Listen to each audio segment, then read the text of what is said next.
That make you feel more like summer?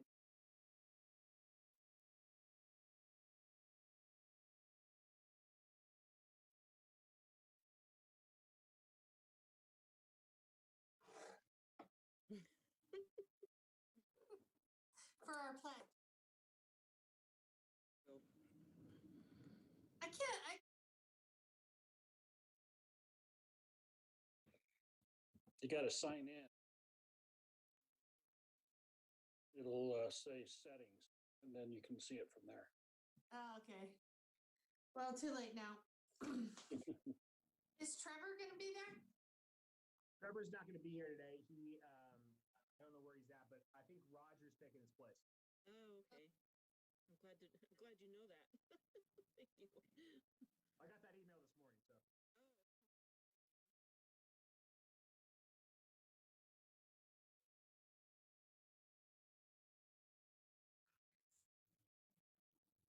I had actually just emailed you saying, hey, meet a panelist. Hey, start. Do you?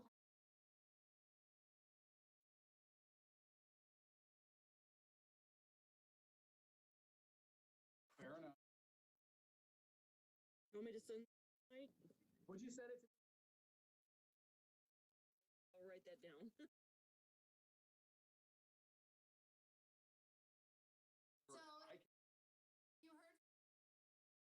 You heard Lee Lawrence regarding attendance? Lee Lawrence will not be here, and Brad is supposed to be. I tested with him earlier to make sure his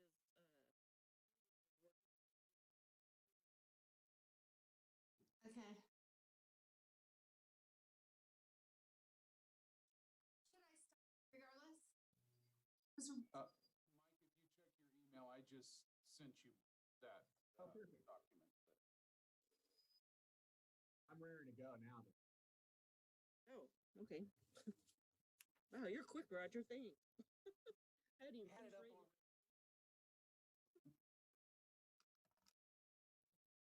Okay, well, I guess I will call the meeting to order. And Madam Secretary, do we have a quorum? Well, let's see here. Christina Hill. Here. Okay, Clay Thomas. Here. Lee Lawrence is absent. Rob Pierce. Here. Okay, Brad Stanley. He's not here yet, but I will promote him as soon as I see him. Okay, thank you. Okay, we have a quorum. Thank you. Okay, we have the Pledge of Allegiance is next on the agenda. Rob, would you like to lead us in the pledge? I'll unmute myself. Yeah, I pledge allegiance to the flag of the United States of America and to the republic for which it stands, one nation, under God, indivisible, for liberty and justice for all. Good. Okay, Mr. Large, can you do the ethics law announcement? I can. Board members are reminded that if with respect to any matter or any person coming before the board today, you've had received a gift or loan, you have a pecuniary interest or a commitment in a private capacity, such as a family, employment, business, or similar relationship, you must disclose that gift, loan, interest, or commitment at the time the matter is being considered, and you must abstain from deliberation or voting on the matter if it is clear that the gift, loan, interest, or commitment would materially affect the independence of judgment of a reasonable person. Board members are also reminded that under the Board of Adjustment rules, if you had any contact outside this meeting with any person interested in the matter coming before the board today, you should disclose the nature of that contact at this meeting. Thank you very much. Mr. Pelham, would you read the appeal procedure, please? Certainly. Most decisions rendered by the Board of Adjustment are appealable to the Board of County Commissioners. If you disagree with the decision of the Board of Adjustment and you want to appeal its action, you may do so in writing within 10 calendar days from the date that the decision being appealed is reduced to writing, filed with the Secretary of the Board of Adjustment, and mailed to the original applicant in the proceeding being appealed, in accordance with Washoe County Code. please call planning staff immediately at 328-6100 for information on the appeal procedure and the application fee. Thank you very much. I see Brad Stanley is present.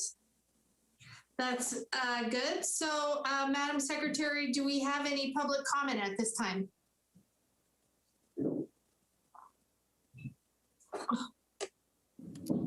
I see no public comment.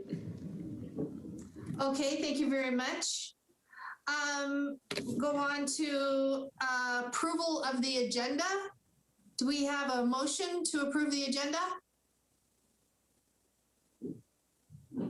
I'll make a motion, Madam Chair. Okay, thank you. Mr. Thomas? Second?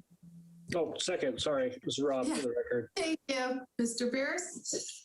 The agenda is approved. Now, regarding. Madam Chair, you have to take a vote. You have to take a vote. Oh. Okay, let's vote for the agenda.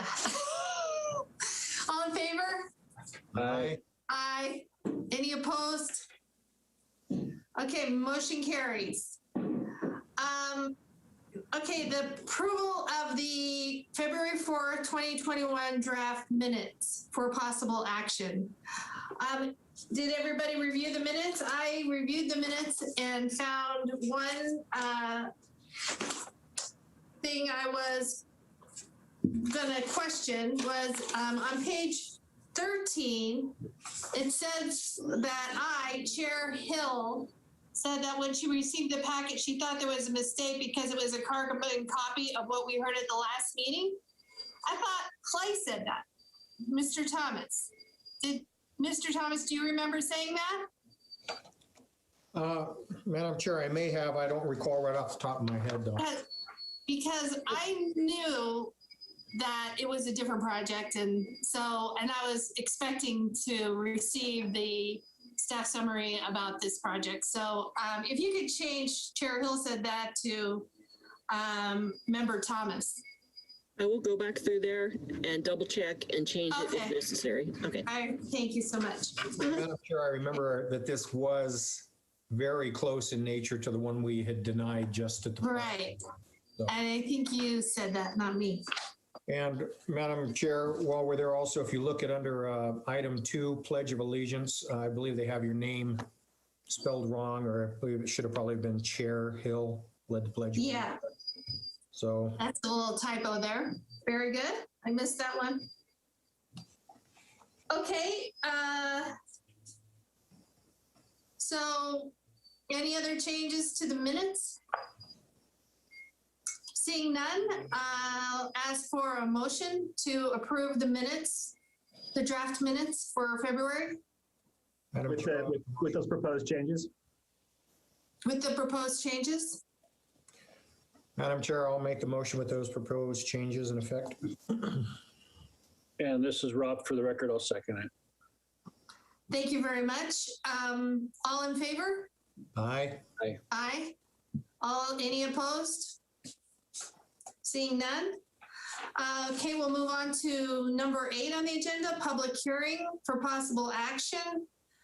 The first project is variance case number WPVAR 20-0008 Rushing. The staff is Dan Callahan. Is he available? Hey, Dan. Dan, your microphone is muted. I thought I clicked it. Sorry, I just wanted to make sure that my PowerPoint is sharing properly first. Can you all see my PowerPoint? Yes. Yes. All right. Dan Callahan for the record, Washoe County Planning. I have before you today WPVAR 20-0008 for the rushing variance.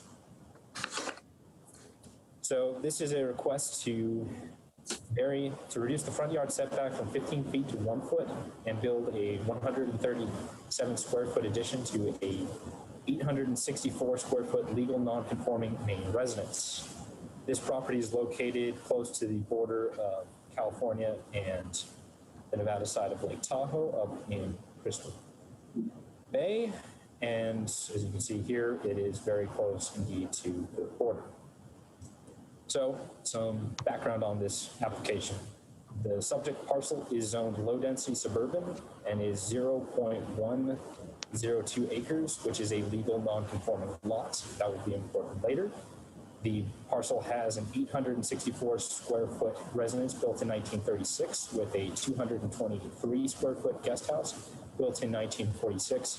Both of these structures are currently within the existing setbacks, and they are considered legal non-conforming structures. This application came in its original form as a 37 square foot expansion on the north side of the residence. This was originally determined to not require variance and has since been approved for under WBLD 20-104356 on December 17th. However, it is currently pending engineering corrections. That is a planning approval, not an engineering approval. So just to make that very clear. And you can see the location of the original application here, which is to the rear of the house on roughly in the center of the subject parcel. There is no variance required for that addition. However, the applicant determined that they had submitted the wrong set of plans while we were trying to refund them for the first application. And then they resubmitted a 137 square foot expansion within the front yard setback, including a 46 square foot expansion for a dining room addition and a 91 square foot expansion for a bedroom addition. Staff did, before they resubmitted, explain to them the likely recommendation of a denial prior to the resubmittal. However, the applicant did proceed regardless. So this is the site plan for the submittal that is before you today. This is the location of the 137 square foot expansion. As you can see, it is within 1 foot of the property line, which is down at the bottom in the dark black, as well as you can see the front being the street, Summers Loop, is on the south side of the property. So just want to clarify the building placement standards as we go through this before we get into the discussion of the variance. So normally a low density suburban regulatory zone has a 30-foot front yard setback, a 12-foot side yard setback, and a 30-foot rear yard setback. This parcel is 60 feet wide, or rather deep, so there is no available building space within that if we were to just apply the normal low density suburban standards. However, per Washoe County Code 110-406-05, if a lot does not meet the minimum lot size for the regulatory zoning for the lot, the yard requirements and setback dimensions shall be based on the lot size for the next densest regulatory zone for which the lot does meet minimum size for lots in that zone. The next largest lot size is low density urban at 3,700 square feet. And the setbacks change from 30 feet to 15 feet for the front, from 12 feet to 5 feet for the side, and from 30 feet to 10 feet for the rear, giving a buildable area within the setbacks of 2,251.2 square feet. What that looks like is here. The green area is the approximate location of the low density urban setbacks.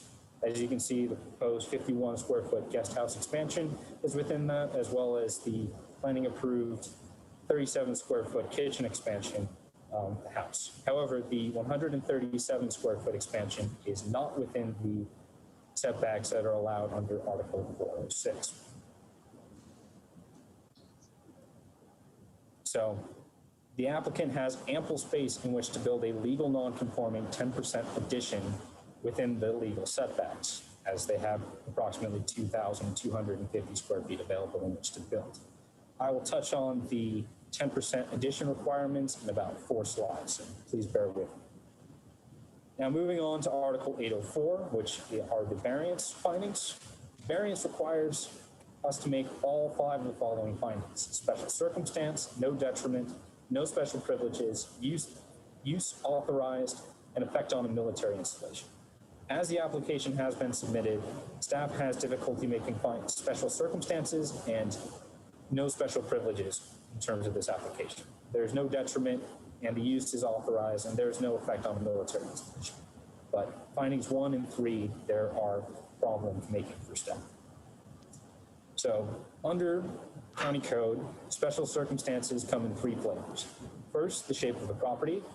This parcel is rectangular and, as we've already covered, has 2,251 square feet of area in which to build within the setbacks. So the shape of the property is not an issue here.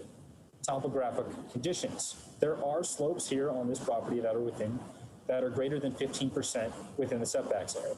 However, the applicant has proposed expansions of existing structures on the property within the setback area there. So it appears that they do not really care about the slope of the property at this point. They're willing to build on the slopes.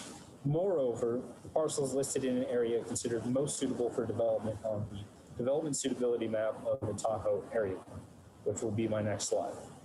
So finally, the exceptional situation for special circumstance. Property has been in use since 1936.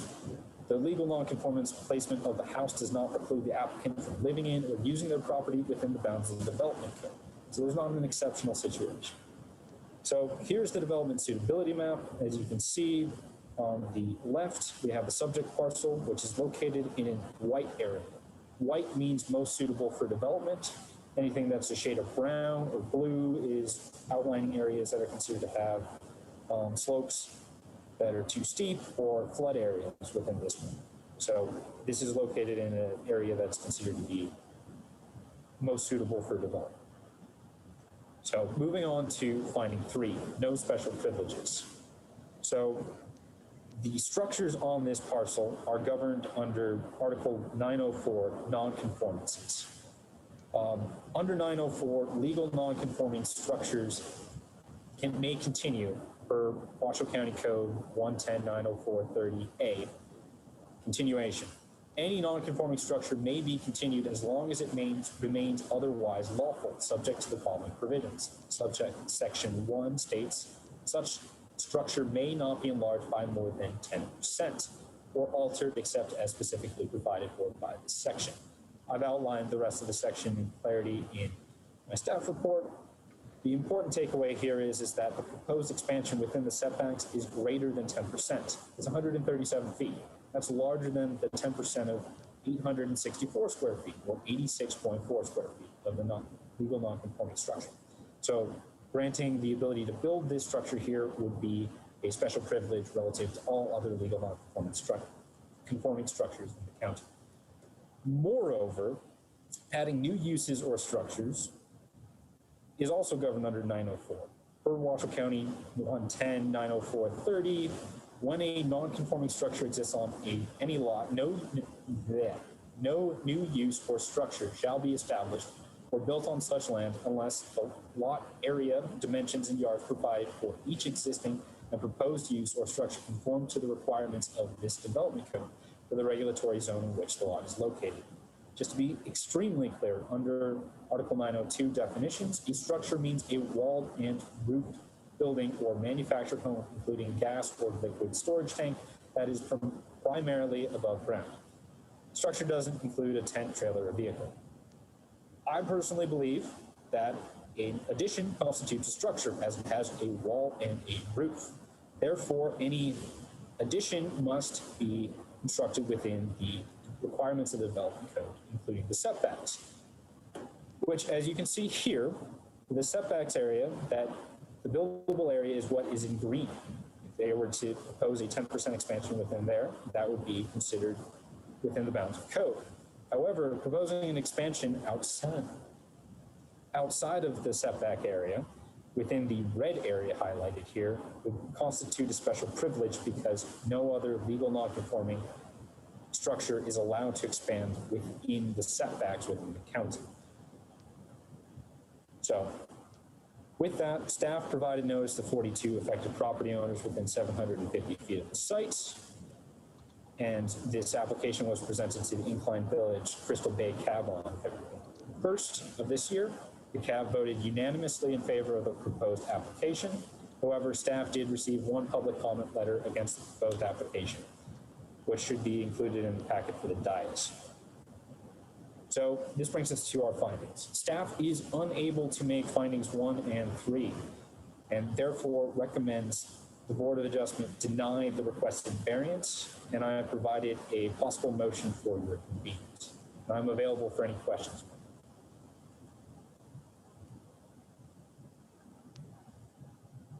Thank you.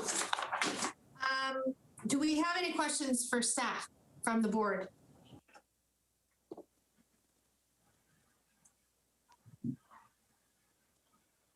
I didn't hear any questions. Okay. Do we have any public comment, Madam Secretary? Madam Chair, you want to ask if the applicant's available. Oh, okay, right. Okay, now I kind of lost there and just seeing that screen. Okay, is the applicant's representative available? Yeah, I'm here. Hi. Hi there. Could you introduce yourself, please? Yeah, absolutely. My name is Keena Williams. I'm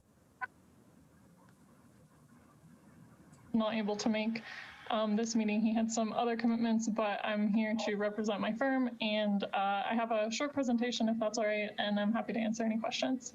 Yes, please go ahead. All right, thank you.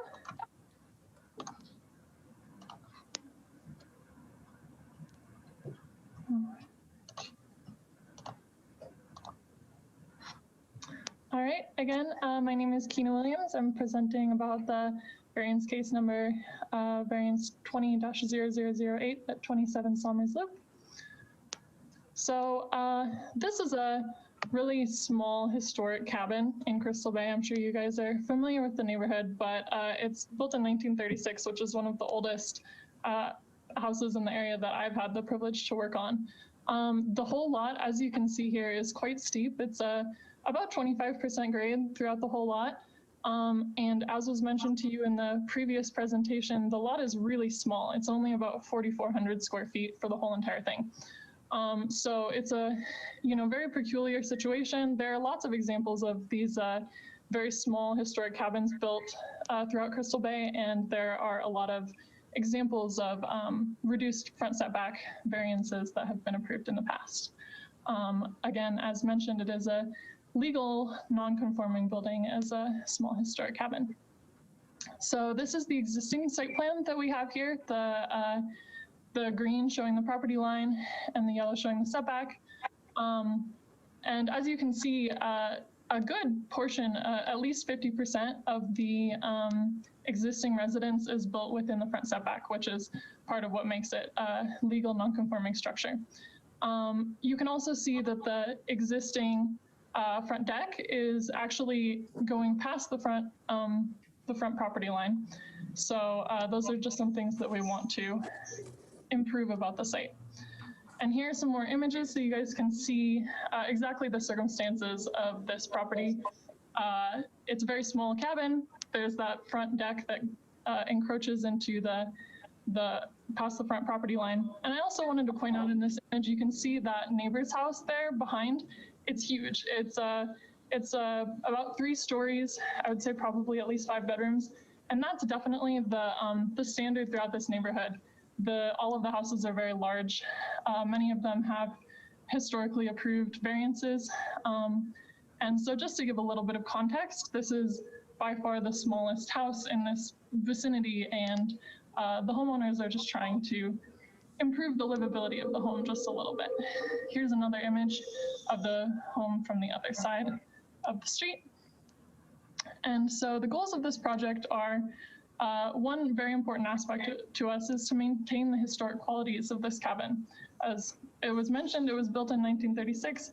It's really old, and it would be great to keep this here as a relic of old.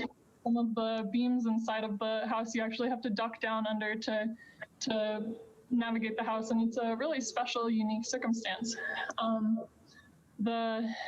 We also want to just make a couple small adjustments that were mentioned previously to make the home more livable 100 years after it was built. And this includes a small addition to the front house of the cabin's only bedroom. And I believe in the variance submittal, we include the floor plans of that proposed addition, and you can see that this front addition is really just to actually fit a bed into the front bedroom. Right now, I think there's a full-size bed that's crammed into the corner. And then lastly, a goal of our project is to remove the existing elements that are outside of the property line, the things that are making it, extremely non-conforming, like the deck that goes past the front property line. So you can see here in this, this proposed site plan, where it shows the small addition off the front of the house. And for that reason, that's why we are requesting the 1 foot front setback variance to allow this to happen. We would, of course, make this addition to conform with the existing style and curb appeal of the house. If anything, it would improve the curb appeal of the house just a little bit, because we would be removing that front deck. And you can see in that orange shaded area, that's where we'll be removing that entire deck. You don't have a big ugly handrail that kind of goes into the landscaped area off the front of the house there. I understand that there were some difficulties with the variance findings, but we just wanted to go through those and propose our findings, which we do feel that this project satisfies all of the findings. And the first one is the special circumstances. This lot is extremely small. It's only 0.1 acres. And it really doesn't allow for any modification to the front of the house or the guest house within the setbacks. There is, as mentioned, a little bit of area off the back of the house that we could build a small addition, but due to the historical qualities of the house, we don't really have the opportunity to just build off in any direction that is suitable. It's very restrictive. And then also the lot is very steep and covered in enormous boulders, as you may have seen in those photos, which further limits the modifications even within the standard setbacks. 2, no detriment, as was found. This really won't create any detrimental effect in the neighborhood, and in fact, improve the qualities of the neighborhood just to accentuate that historic qualities of the cabin while also removing that kind of ugly front deck. And then to address number 3, no special privileges. We don't believe that this project improves or includes any grants of special privileges because, as I mentioned, all of the houses in the neighborhood are quite a bit larger than this. They all have many bedrooms, 2-car garages, and most importantly, there is a very large precedent of reduced front setbacks in this neighborhood. We've done quite a bit of research throughout it, and I would say, at least 20 to 30 properties that I had personally seen over the last 30 or 40 years include these reduced front setbacks for similar situations. And then lastly, the use authorized finding, we wouldn't be regulating any or introducing any use or activity that's not already previously regulated. And we did not include the military finding because we did not feel that that applied in this situation. Lastly, we just wanted to recommend that this is a well-received project throughout the neighborhood. It was recommended to be approved by the Citizens Advisory Board. It also has the support of the neighborhood largely. We have the support from the county road department and also the support from the fire department. So I just wanted to mention those and thank you for consideration.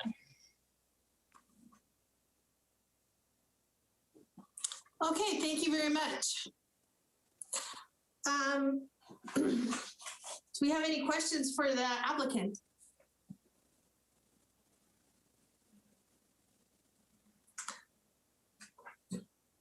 I do. These pictures that we got in our staff report are the elevations of the proposed building, I suppose with, taken from the street, looking at the house. And it looks like that would be an addition with a slider. And so there is going to be a deck out of that slider. Is that true? Let me look at those elevations. I have them pulled up right here. Let's see, the slider. Or is that just windows and? Looks like there's still a part of the deck that is existing. Is there still going to be a front deck? So only on the very far left-hand side of the house, if you're looking at the plan view, there's a small little deck area, and that's where the entry is. And that would stay just as the point of access to the house. But the rest of the front deck would be removed, as well as the handrail for the front deck. I did not personally create those drawings, but based on the plans, we wouldn't have a deck or any sliding glass doors or anything out there. It would just be windows facing the front, other than that front door over on the far left. Okay, and you're still going to construct that rear kitchen addition that you're in the building department for? Yeah, just that small little pop out of it would just be to push some cabinets out a little bit. It's very narrow currently. Yeah, there's, I've been to the site and saw those large retaining walls in the back, I guess for the patio. Mm-hmm. Anybody else have questions for the applicant? Madam Chair, I have a question. Yes, Mr. Thomas? Thank you. Ms. Williams, on your second slide that you showed, it showed the overview of the setbacks, but that's really not the correct slide to use because this is a non-conforming, so therefore it would not be that 30-foot setback that you listed on there. Yeah, Given that fact, oh, sorry. go ahead. No, go ahead. Oh, I was just gonna say, I did notice that the site plan was shown to have a 20-foot front setback, which I agree with you is not accurate. It should be a 15-foot front setback, and I apologize, I did not get a chance to make that adjustment. Again, I didn't personally draw these plans, but I'm happy to clarify that because I agree it should be a 15-foot front setback. So my question is, if in fact it's a LDU urban, you still have a little over about 2,500 square feet within those setbacks where you could go ahead and build. Why would you not prefer to stay within the setbacks on that property?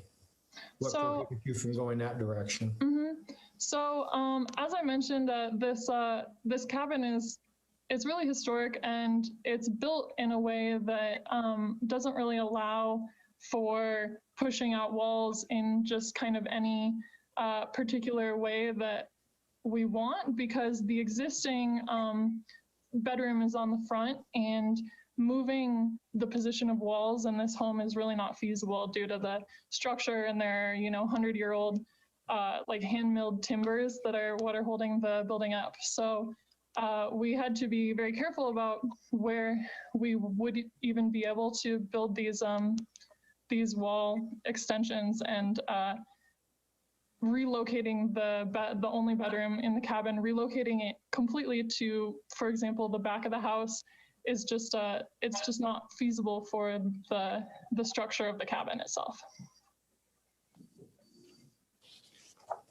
Thank you. Mm-hmm.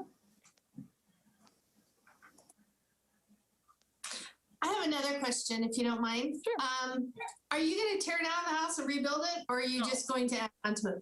Just add to it. It's really important to the homeowners to maintain the historical aspects of the home. They definitely don't want to tear it down. Okay, thank you. Mm-hmm. Any other questions for the applicant? Okay, seeing none. Do we have any public comment, Madam Secretary? I don't have any hands raised. If you'd like to make public comment on this item, please raise your hand.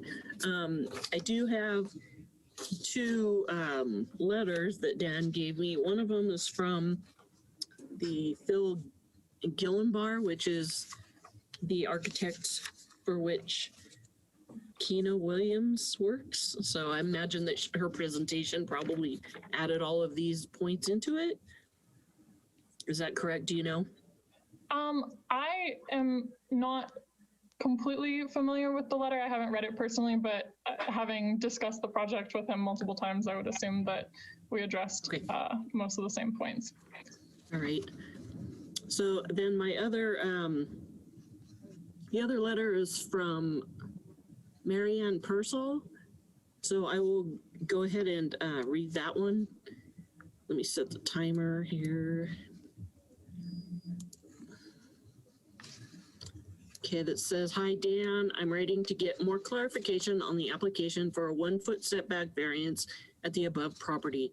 My husband and I live at 29 Summers Loop, next door neighbor, and are vociferously against such a close proximity to our property line. In addition, Summers Loop is a one-way, narrow street with little off-street parking without encroaching on other property owners' parking areas. The lots are small and do not lend themselves to homes that practically straddle the property line. We encourage you to decline this application in order to keep the existing footprint as it is. Thank you for your time and consideration in the above. Respectfully, Marianne Purcell and Steve Purcell." Okay, so that's the public comment. That's all I see.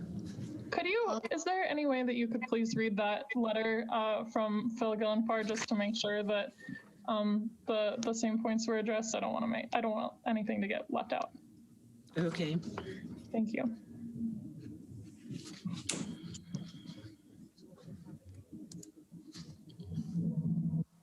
Oh no.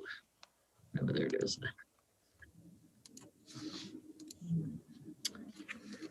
Okay, says the request is to reduce the front yard setback to 1 foot and reduce the amount of existing encroachment into and over the front property line. The second request is to reduce the rear yard setback from 20 feet to 14 foot 7 inches.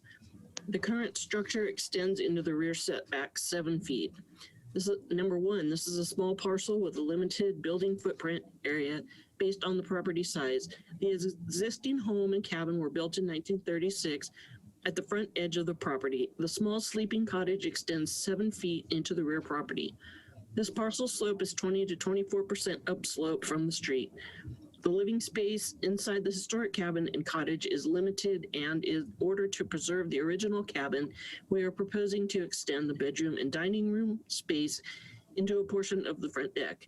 The existing house currently sites 4 foot 8 inches back from the front property, and a portion of the deck in front of the addition will be removed. In order to achieve the addition, we are requesting a 1 foot front setback. This does not change the parking or the access to the property. The second request allows the cottage to have a slightly larger sleeping space while maintaining the historic structure. There is no other way to provide ample living space without damaging or removing the existing structure. Number 2, the proposal will not create a substantial detriment. By enclosing a portion of the deck in the front setback, we will be reducing the amount of current encroachment in the setback and over the property line. Number 3, this variance request does not create a special privilege, as other properties in the vicinity benefit from having larger living spaces and multiple bedrooms. Number 4, this property is zoned as a single-family residence, and we are not changing its use. And that's the end of that comment. So that's it for public comment. Okay, thank you. You're welcome. I have another question.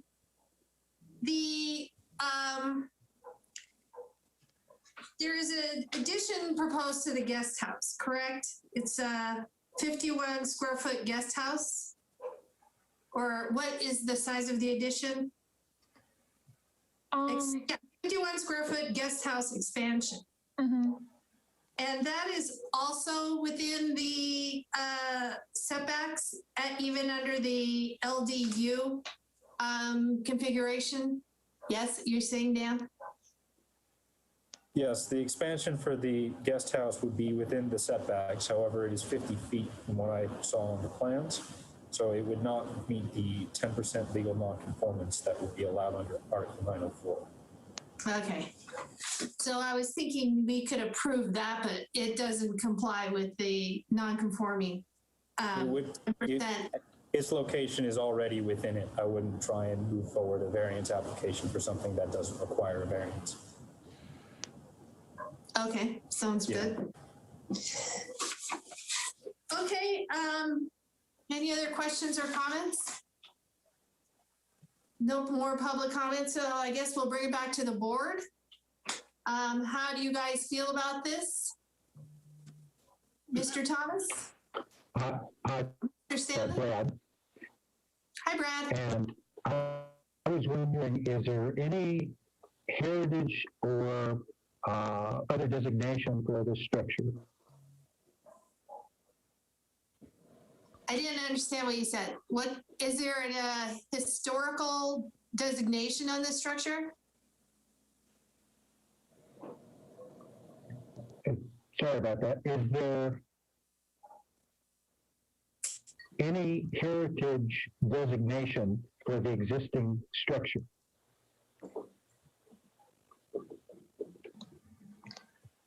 I guess I can kind of address that. This is the first change to the structure that has been proposed in a long time. So there's really no records of previous modifications or anything like that. So I don't believe that there is currently a designation, but we feel confident that it would be designated as a historic property by TRPA. And, you know, as I mentioned, it's the oldest house that I've personally worked on in the Lake Tahoe Basin. So perhaps there could be opportunity for other types of historic designation to maintain the cabin as it is. Because as I mentioned, we have no interest in tearing the cabin down.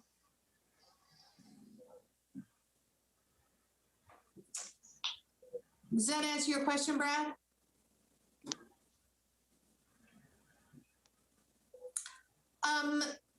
Since he's... Yes, it does. Okay, thank you. Kina, has TRP approved the project? I'm not sure. I think that we're waiting on the variance results. You haven't done a historical determination on the property? I could check really quick, but I'm not currently aware, but I don't think it's complete yet, but definitely feel confident that TRPA would have a historic determination. Yeah. And then you'd have to go through SHPO, State Historic Preservation Office, and any modification to it, you know, they either want to make it so it looks separate from the historical structure, or, you know, they say different things all the time, but it's a process. Okay, I just wondered if you'd had any other feedback from SHPO or from TRPA? No? Not that I'm aware of. Okay.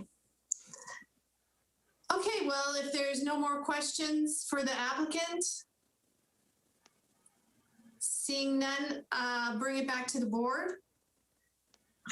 How do you, I have a hard time trying to approve it. I did attend the CAB meeting via Zoom, and you know, Phil did give a very compelling presentation, and you know, after hearing Dan's presentation, it's just makes a world of difference, because it's just, we can't make the findings for a variance, in my opinion.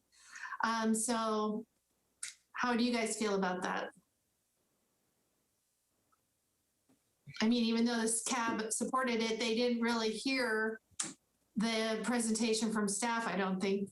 Dan, you didn't do a presentation before the CAB, did you? No, I got locked out by it because that was when the, what was it, short-term rentals were coming in. Oh, yeah. Yeah.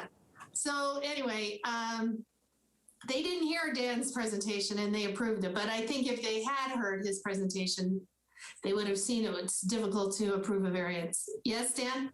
I would not have given a presentation. I would have been available for questions regarding code at a CAB meeting. Really? You can't give a presentation at a CAB meeting? Seems like that's done. No? Generally not. Oh. Okay, well, regardless. Madam Chair, Yes, Mr. I'm Pelham? sorry, I don't know how to electronically raise my hand. I can see you. But to step in again, Roger Pelham with Washoe County Planning, standing in for Trevor Lloyd this afternoon. At the Citizen Advisory Board, staff is there to gather information from the community on the project. It would be inappropriate for us to give an evaluation or an opinion at that point because we don't have all the comments from commenting agencies like the Citizen Advisory Board and any of the other commenting agencies. So we're really there just to answer code, policy, and process questions, but not to express any opinion. That opinion isn't done until the staff report is made public. Okay, thanks for the clarification. Thank you.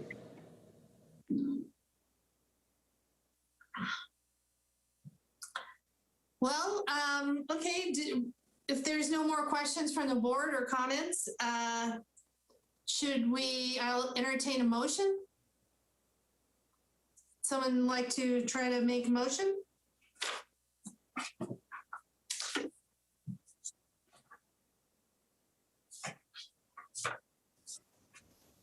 Madam Secretary, I'll go ahead and jump in here since I haven't heard from anyone else. I'd like to make a motion. Okay, thank you, Mr. Thomas. Madam Chair, I move that after giving reasoned consideration to the information contained in the staff report and information received during the public hearing, the Washoe County Board of Adjustment deny variance case number WPVAR 20-0008 for Heath and Amanda Rushing, having been unable to make two of the all five required findings in accordance with the Washoe County Development Code section 110-804-25. Those being number 1, special circumstances, and number 3, no special privilege. Okay, do we have a second? This is Rob. I'll second it. Thank you, Mr. Pierce. And all in favor? Aye. All opposed? Okay, motion carries. Thank you very much. Thank you Did we get for your presentation. Madam Chair, did we get a recording of what Mr. Stanley's vote was on that? No. Mr. Stanley, could you clarify your vote on the last motion?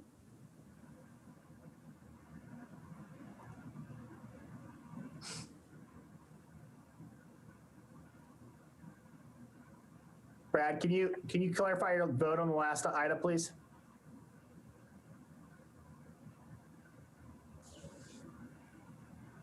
It appears we've lost contact with Mr. Stanley. I would recommend that we say that he was not in attendance during the vote and proceed with a 3-0 vote.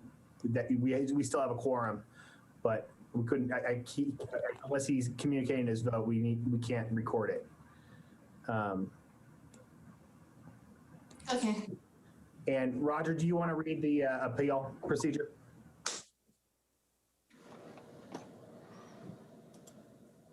Okay, like before the meeting, most decisions rendered by the Board of Adjustment are appealable to the Board of County Commissioners.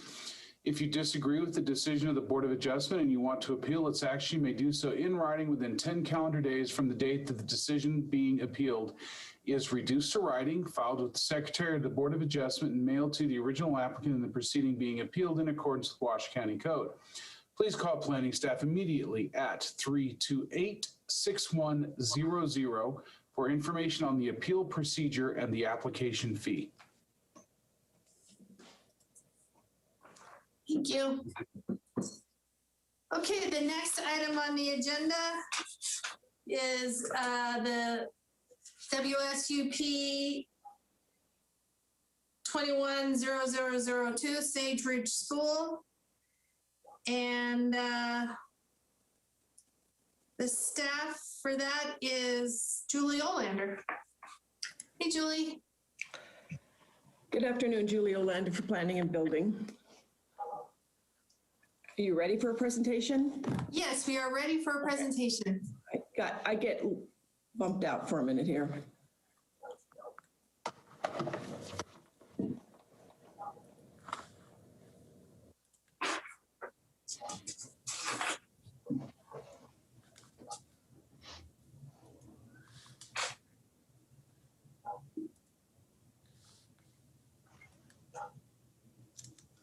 right, before you is a special use permit for Sage Ridge Gym.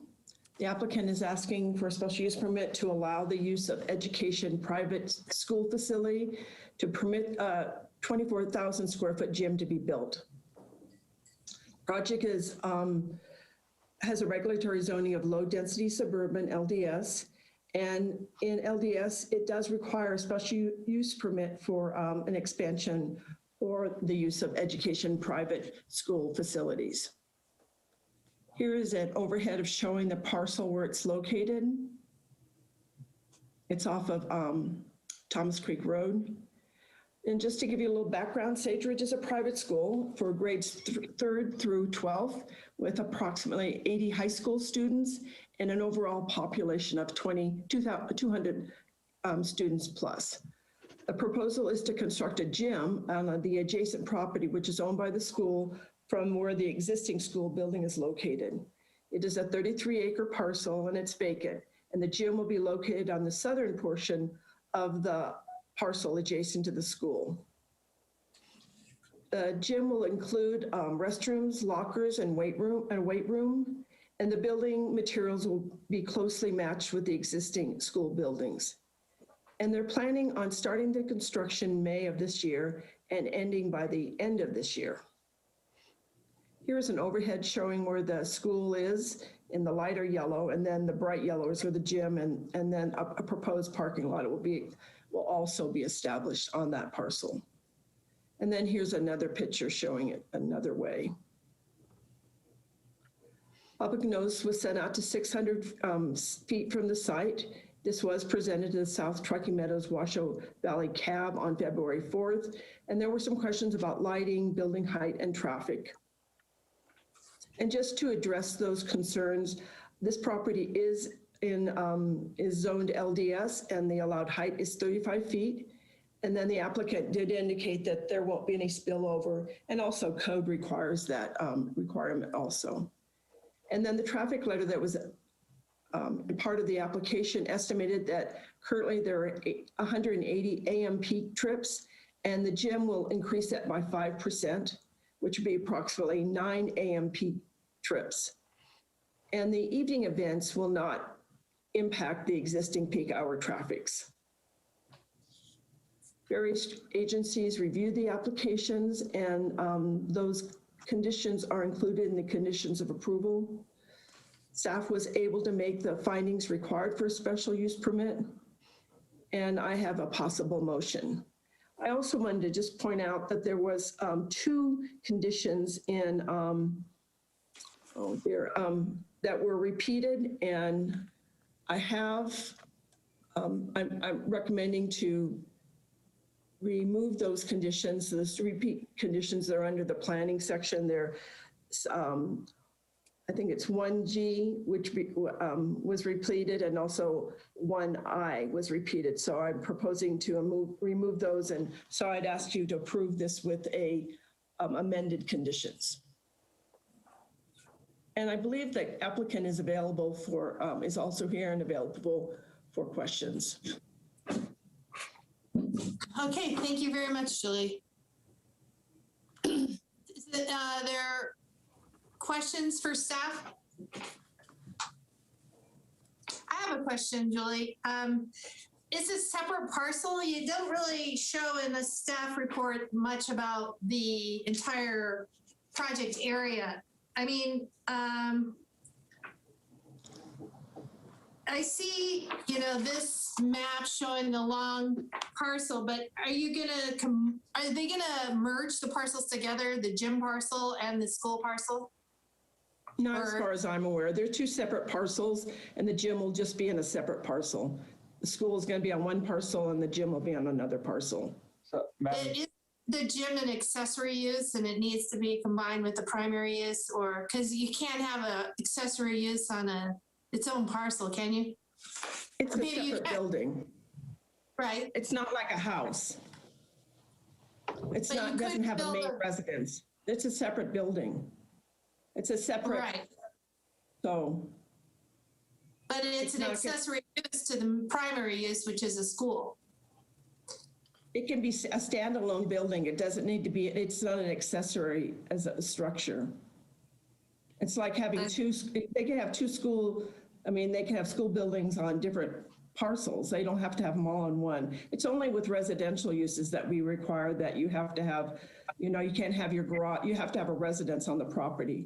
But on this, as far as I know, and Roger Pelham could correct me, but as far as I'm aware, that there's not an issue with having a school building on one parcel and another school building on another parcel. They're just separate. Yeah. Okay, I just wanted to clarify, see if they were going to merge it. No. Yeah, so Madam Chairman, this is Paul Slocum with Montaigne Building Group representing Sage Ridge School on the application for the special use permit for the 24,000 square foot gym. We do plan on, once the facility has been completed and the C of O has been issued, to do a boundary line adjustment, which will then bring the gym and the parking lot in under the existing school's footprint.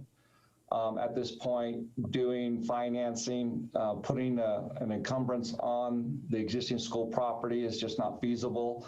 Bank likes to see a clean title, so that will be cleared up once C of O is issued. Okay, thank you for the clarification. Does anybody else have other questions for staff? Seeing none. The applicants, do you have a presentation you'd like to present to the board, or? At this time, all the information that we have been provided to staff is what we have to date, as we are waiting for findings here on the SUP to move forward with construction documents and submitting them to the county. So I believe Julie and staff have covered everything that we would have done in providing a PowerPoint presentation at this time. Okay. Great. Any questions for the applicants? Madam Chair, I have a question for the applicant. Mr. Slocum, the parcel is 33 acres. This gym is going to take up about how much of that property? The gym will take up about 3.2 to 3.4 acres of that property. And do you have any design at this point in time for the rest of that acreage? When the school phase 1 was built back in the early 90s, there was a master plan that was created by CFA consultants for the board that was established to create the Sage Ridge School. At this point in time, it's still in the future on the expansion. The gym was just the next phase. It's basically phase 3. They had the middle school was phase 1. They added more classroom facilities in phase 2. And this is just the next step in the process to add an athletic complex to the private school moving forward. Okay, thank you. Also, that road is a dead end that the street is, or that the school is on. Is the gym beyond that? Are you going to have to continue that street further, or is that going to be the terminus in which you'll turn into the parking lot for the gym? So per the county codes, dead-end roads cannot exceed 1,500 lineal feet, which we are at that threshold. And if you look at the APN number, you'll see that the county of Crossboat Road ends at the terminus or the start of the parking lot. Staff has put a condition on us to add a bulb at the end of the cul-de-sac, which will allow for public safety and meet all requirements of the county codes for dead-end streets. Thank you. Any other questions for the applicants? Seeing none, Madam Secretary, is there any public comment?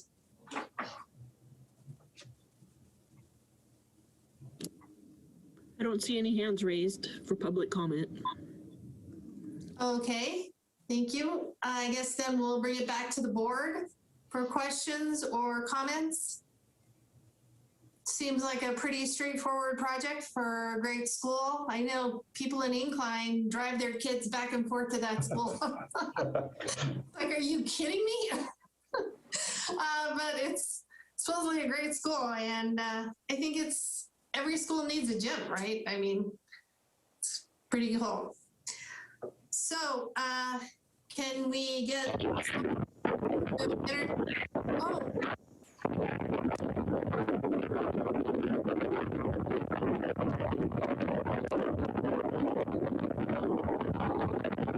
you want to say something?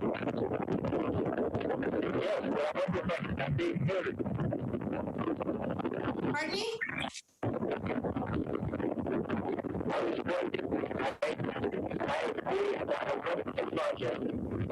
I got questions about the work hours.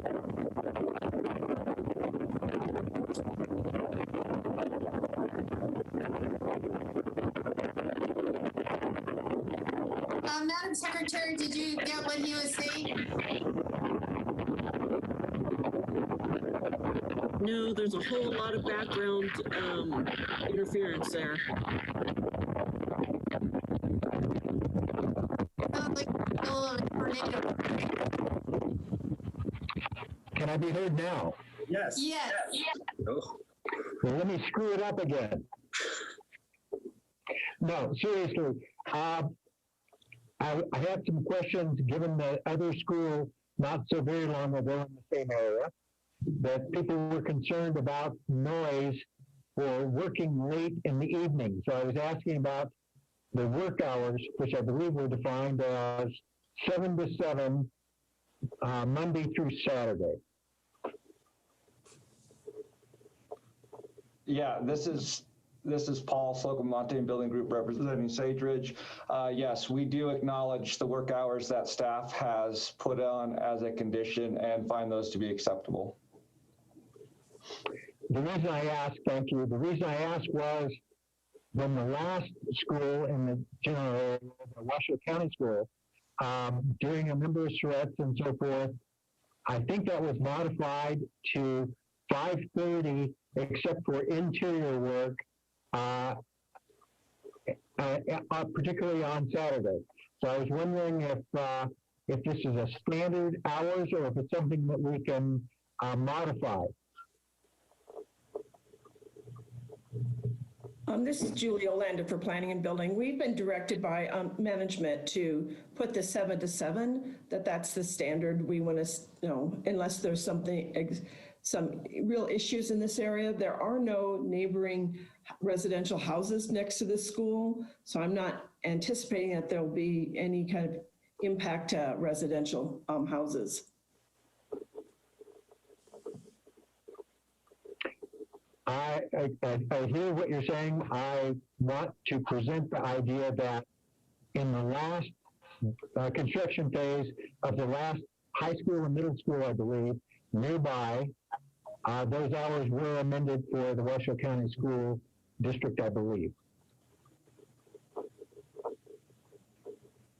This is Julie Olander with Planning and Building, and I did the Arrow Creek Middle School. I'd have to look back at that one. I believe we went with the 7 to 7 timeframe, and then if there was going to be any blasting, that would be limited to certain hours. But I don't believe that the school, we don't have any control. The school itself, the building construction of a public school does not come before your board. The only reason the Arrow Creek would have come before your board was because of the grading involved. So it might be the grading that we had some specific hours on, but not on the construction of the school. That wouldn't have come before the BOA. Perhaps not. It came before the meetings, though, with all of the citizens. And it's pretty highly slanted toward folks that are retired. And so that's the reason it did come up to it. So it's a question, can we modify that? I think I hear you saying, no, we cannot. Is that correct? Mr. Pelham, could you address that question? Absolutely, Madam Chairman. I'm sorry, Julie.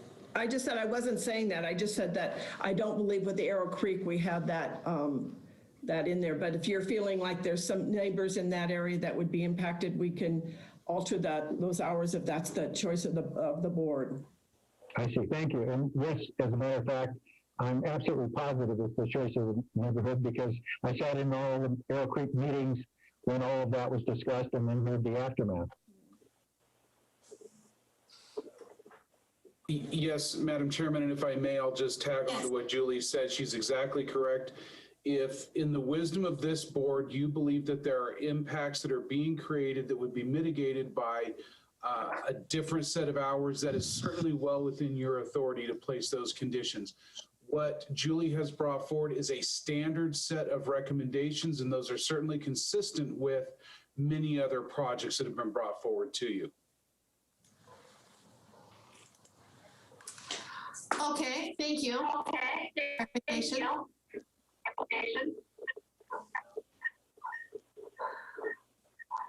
Brad? Yes, I heard the clarification. I still maintain that since it's possible, that it should be modified to 5:30 at least on Saturday, and you might consider the week. This is Paul Slocum, Montana Building Group. Are we talking 5:30 p.m. or 5:30 a.m.? I would like a clarification, please. Yeah, I from the other school, from Arrow Creek, the modification was in the evening hours when folks were off work, and then I believe it was even further modified to say interior work was acceptable after those hours to 7. That's the reason I was asking if it is a possible modification we can make in conditioning. Madam Chairman, applicant would have no objections to the modification of 7 to 7, Monday through Friday, limiting work on Saturday at 5:30 p.m. Okay, thank you. Is that acceptable, Brad? It is indeed. Thank you. Thank you.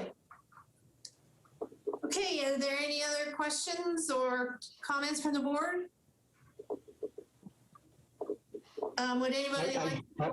I'm sorry, this is Brad. As soon as my mic works, you'll hear from me. I do have a question about the continuance of Crossbow Court.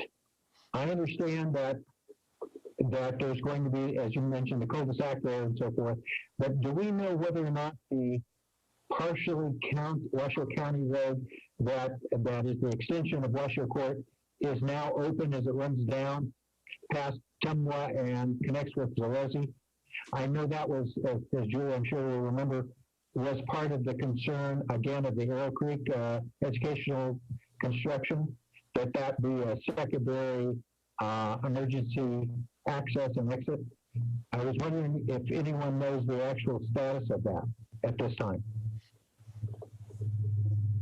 This is Julie Olander, Washington Building and Planning. I'm not aware of any connection with Crossbow to any other street at this time.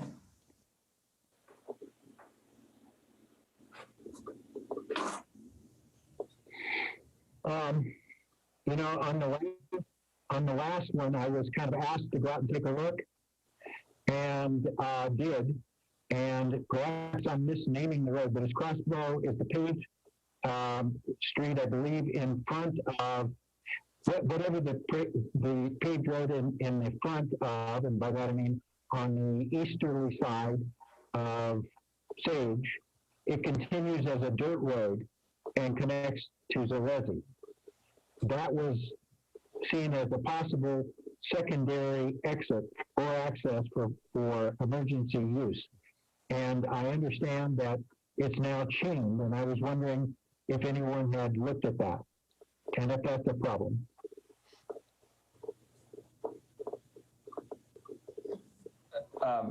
Madam Chairman, this is Paul Slocum, Montana Building Group. Go ahead.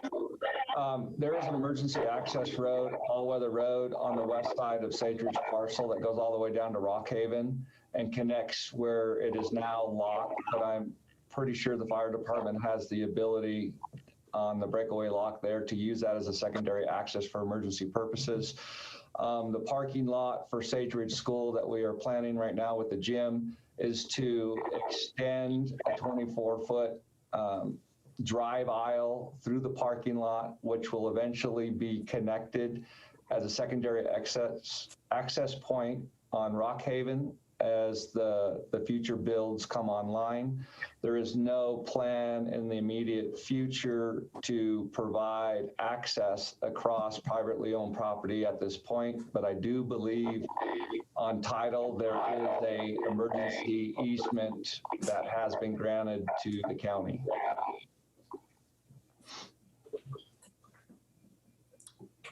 Okay. that answer your question, Brad? Partially, but and it was a very positive partial. So thank you. Okay, is any board member willing to entertain a motion at this time? This is Rob. I'll make a motion. Okay, I move that after giving reasonable consideration of the information contained in the staff report and information received during the public hearing, the Washoe County Board of Adjustments approve with amended conditions, that includes the hours change, 7 to 7 Monday through Friday, and 5 o'clock p.m. quitting, I think it is, on Saturdays. Of the special use case permit WSUP 21-0002 for Sage Ridge School, having made all 5 findings in accordance with Washoe County Code 110.8K.30, consistency, improvement, site suitability, issuance not temperamental, and effects on military. okay, do we have a second? I'll second it. All in favor? Madam Chair, just before we do that, I believe Mr. Sloan was agreeable to the 5:30 PM and now we're saying 5, so are we going with 5 or 5:30? 5:30. 5:30, sorry. Okay, so, okay. 7 to 7 Monday through Friday and 7 to 5:30 on Saturday. Okay, thank you for the clarification. All in favor? Aye. Aye. All opposed? No, seeing none, motion carries. Roger, did we do some wrong? No, just for clarification, did the maker of the motion also intend with the amended conditions to delete the 2 redundant ones that Ms. Olander had in her presentation? I was assuming that he said amended a bit at the beginning, so I made that assumption. Then he added the 5:30, well, 5:30, but we're going with the 5:30, correct? Yes, and the repeated conditions that Julie brought up at the beginning of the presentation. All right. Thank you very much. Just for clarity of the record. Okay, great. Okay. We get back to the agenda. See where we are here. Next thing is the chair and board items. Do we have any future agenda items we need to be aware of, Roger? Nothing particular, but I was asked to let you know that there will be some training coming up for the Board of Adjustment that has been pushed back. We are short-staffed and we are very busy at the moment. But that will be coming back to you likely in March or April. I'm sorry, scheduled for later in March or April is the information I've been given. Okay, sounds good. Any requests for information from staff? No? Okay, seeing none. Directors and legal counsel items. Are there any updates on previous Board of Adjustment items? Seeing none. Is there any, is Michael Arch, are you still here? Legal information and updates? Nothing from legal. Okay, thank you. Madam Secretary, are there any further public comment? I don't see any public comment. Okay, thank you. Okay, that's it. Meeting adjourned. Thank you for attending. Thank you. Thank you all.